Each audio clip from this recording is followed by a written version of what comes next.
Hey everyone, I wanted to come to you today and share with you something real that happened in my life. I was at a nail salon a week ago, and in the nail salon, they were watching a Netflix documentary about a true crime case that happened.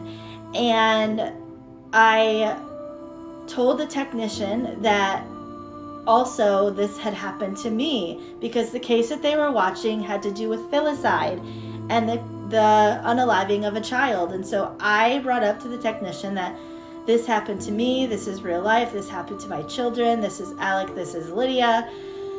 And to be honest, I thought that her reaction was not appropriate because when I told her, all she said was, "Oh, well, I'm sorry, like, that's really sad." And, like, that's all.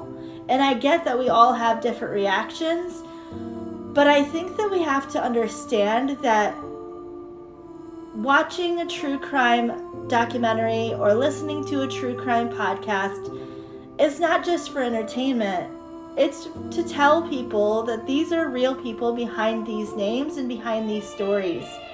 And there is a real disconnect with that because I felt like when I told her what happened in my case, her reaction was really subpar based on her reaction compared to the documentary that was in front of her.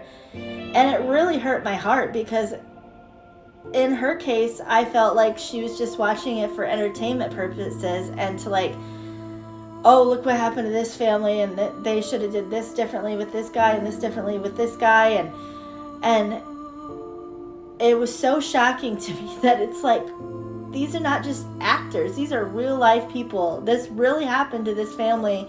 And so even though these people were unalive, they still have families and grandparents and parents that miss them, and it really impacts people. It's not just for entertainment purposes. So I wanted to bring that to you, that next time you watch a true crime podcast or you watch a true crime documentary, don't think about it as entertainment. Think about it as, wow, these are real life people. This really did happen.